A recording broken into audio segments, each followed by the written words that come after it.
Hello, this is Pixie doing another video. Ooh, starting to yawn. One of these tiring nights, I guess. So, what to talk about? Okay. Spice. I was thinking about spice, and I was getting some sort of spiritual information. Now, when I mean spice, I mean it's what they call synthetic cannabis, and I just think it's very strange. I think it's very strange this substance comes into being and it's rolled out on the street. And what I'm getting, the information I'm getting, is that there's been a pharmaceutical lab in all these black sites that government's involved in, and they've been there's a branch of them that connects to the military, and so they've been concocting drugs probably since the 60s, or maybe before then. But there's always been this arm in the military of warfare involving drugs, and I think this is where it connects to Big Pharma, because you might actually have a drug, but they might see the side effect into it. It sounds really messed up, doesn't it? If you were given a drug, but they knew it could have an effect on your health, you wouldn't want a drug that fixes everything, solves it. This is why you don't have things released like kratom and stuff like that, because they could make a dosage for that could be created into a pill very easily. So you don't want that. Actually, saying about pills, I might be making some of my own. You can get these like gelatin capsules, I think. So I might make some of my own little almost ones, which might be cool. So the drug industry doesn't want to have these perfect drugs. They want effective drugs. And then there's things put on the market that could damage your health. And they're quite addictive anyway. And on occasions I do have them as well.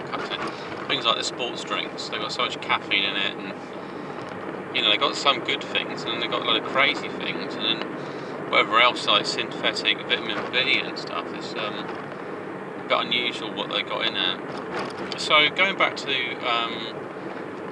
spice, is that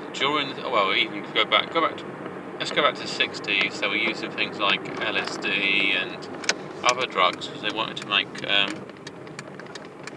super soldiers. They wanted soldiers that wouldn't have ethical or moral issues carrying out orders. They wanted to create soldiers that you could probably incapacitate them, so they just would be useless as well. Because if someone's delirious, how are you going to get any information out of that person? And they may even not be seen as a threat or whatever, or it could be that you silence an agent, and then what you can do is escort him out as a mad person and lock him up in some psychiatric hospital, and then have him marched away and taken somewhere completely else. They go off the grid. They just say, oh, he's in the hospital, when he isn't at all, because no one have access. Oh, you need special access to go and see him. He may be also considered, like say, he's a prisoner of war, so he might overeat. But with spice, if you look at the effects of it, you've got endurance. It basically increases the strength. They've got the speed, so the heart rate's up, blood pressure's up, fired up, reduced pain receptors, aggressions can be increased, and fight or flight responses. They've got some primal responses that seem to be engaged, and some delirious stuff. But I think it was kind of failed experiment. It was an experiment. It may even be used as a conditioner and I don't mean to light your hair, but actually a psychological conditioner. And they used it, the black site, some prisoners. They basically said they'd get a reduced sentence if they took part in a drug trial. And some of these people were sort of people that were prisoners who had military backgrounds and went a bit AWOL and got locked up and stuff. So they ended up being part of an experiment. The thing is, so if you send someone nuts long enough, right, where you condition a set of behaviour patterns, where could you create a alter ego, so that you've got this person who's psychologically cracked. So it's like MK Ultra. So you've got someone who's got mentally broken down, and then you can rebuild it. That's always been used in the army. Break the person, make the person. Because the stronger personality will become the dominant one. This is why when you break the person, you seed in a kind of military personnel person. The other weaker one is very hard for that person to use it socially, because once it's broken, it's basically being rejected. This dominant one said, I now own you, I now control you. You must do things right, you cannot be a failure. And so one reinforces the other to exist, and so it's a kind of yin and yang thing. But the only way to do, the ultimate formation is to break someone, make someone, and then reform them. And then you have a kind of, you have them in the ultimate version of themselves. It'd be great to create a character like this. I guess they have got a lot of things that sort of correlate. Like you've got the Marvel universe. Oh, wait for the taxi coming through. Where they've got, I quite liked it. Typhoon Mary, she was quite an interesting one. I quite liked her versus the a Daredevil. So yeah, just a character, because she'd be very placid. One was trying to find a way of being non-threatening by having another personality in there that could come out. Now, most people have personalities, and they have consciousness connected to the personalities. This goes back into your fasting. So if you haven't gone into a sort of animal state, or a state where you're kind of, when you're vulnerable, you have to condition a sort of defense mechanisms, and so forth. You can create a cult structure, a kind of psychological structure to it, and it will modify the behaviours. Now, it is possible to actually have a complete different character in there, but the only thing is, if you had a complete personality structure in there, it would likely take hold for a while. You would not want to be in there and out there in minutes. So the Jekyll and Hyde responses would last a lot longer.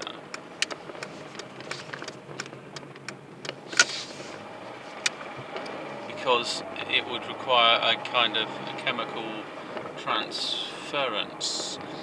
Actually, there's other things as well. It's a bit like when a woman goes on a monthly. So women do have more than one personality in there, and I don't be too rude, because that's why both sides of the brains are active, because there's more than one reasoning body in there. I think men tend to have reasoning and logic, why there might be reasoning and reasoning. Women can use logic, it's not that they can't use it, it's just that it's a more dominant trait. Because with a man's brain, it becomes, it deactivates some sections of it, because it's an and or switch kind of mechanism. So, it's very, it's a threat, right, and then it'll fire up certain responses. While a woman's brain will say it's a threat, and how is it a threat? And why is it a threat, and how can we use this threat? And then these other things come into it that are kind of being deferred between both sides of the brain to think about it and kind of network it, while the logical approach would be based on your experience. You'd say, well, this is a threat and this is how you deal with it, and that's that. It's kind of, or you act in more impulsive behaviour. Just different drivers in the mind. We're not limited. Our gender's not limited to certain behaviour structures. I mean, many people want to be a different gender, and so they start to re-engineer their own brains to think like that. And they call themselves, different sexualities and stuff, which is fine, but they've got to realise they created them. They're not sort of, they are them, they created them as well, so they have to see that they've made, at some point, a part of them made a decision about their preferences at some level. Others was conditioned at a point where they were more aware. It's a bit like, I don't know, you can do other sorts of conditioning, like somebody who experienced sexuality and certain violence. Somebody experienced, say, you watched a lot of bondage and things. It would become normal, very quickly normalised. Or maybe it wouldn't. For some people, it might be quite scary to look at that, or taboo. Who knows? It's one of them things, really. And so the qualities of spy seem to cover certain military functions if you could have organised the levels. So I think it was a kind of a mixture of a mixed result, but then it got used as a kind of propaganda weapon in the public. So we've got to roll out something. We'll produce this cheaply made drug. We'll roll it out into the streets.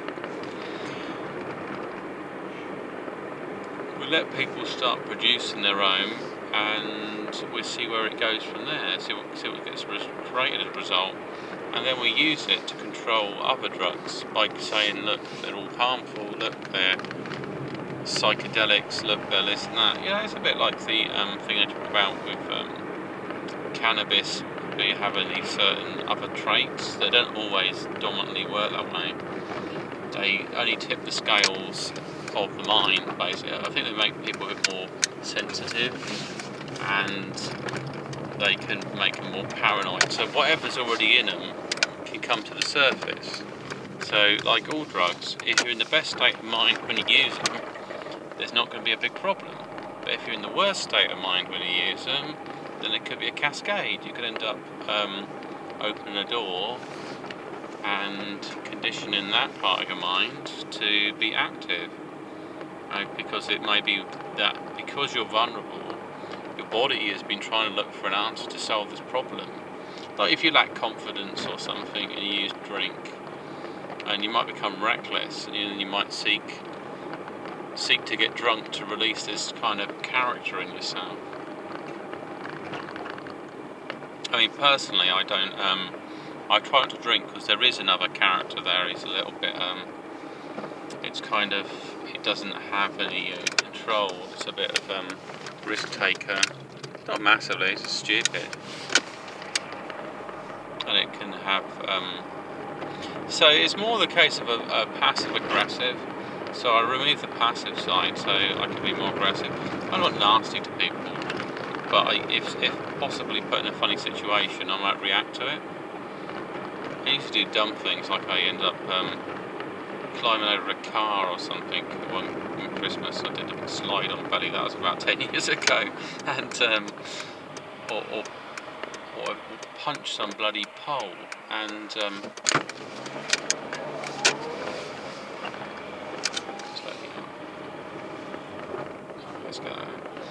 it's just punched like you see one of these poles here with that sign on it, and the whole thing rattled. Went doom. And to be honest, if I probably hit it harder, I might have broken some bones. I got away with it. But imagine if I, because I think the bouncers went whoa across the road, and I did it. But if that was a situation where somebody made me angry and I had that much energy released, it would have probably broken a few of his ribs. He may have broken my hand, because he would be a bit more softer, a different structure.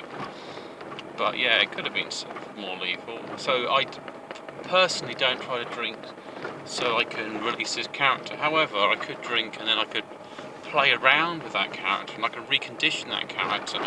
So it's usually merry, it's usually outgoing, it's usually happy. But then I'm not restricted by doing that nowadays. See, so we add layers to our personality as well, and it's a bit like I was more introverted when I was younger, because I guess the ideas I was having in my mind didn't really fit the structures around me, and I felt like I didn't know how to fit in. Well, you're not coming that way, okay. If you indicate, and then I know your intentions. That's the car's following me. So yeah, different layers. So at some point I went through a morphosis.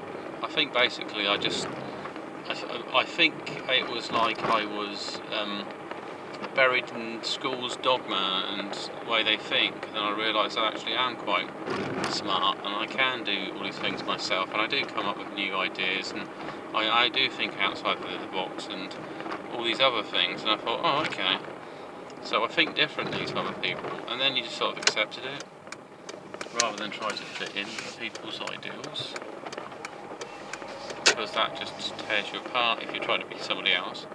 And there's a lot of other things, just like hacks in yourself. Like anxiety, you don't going to die from simple social things. It just feels like that. You have a fear, and also if you do have anxiety, it could be excitement, because it doesn't actually have it's a reaction to a situation, like you're fired up to deal with it. And then what you do is you turn around and say, well, that's because I'm going to enjoy myself. It's excitement. So you basically rechanneled that emotional, nervous energy into, I'm going to do well. It's like giving a speech or telling jokes in a public thing or different arena. You're put on the spot to do something, and so therefore it feels difficult, but then you know the payoff. You think the payoff's going to be great. I'm going to enjoy myself, and I've got absolutely nothing to lose. So once you prime your brain, you're able to do great things. Anyway, this is Pixie sign off, and speak to you soon.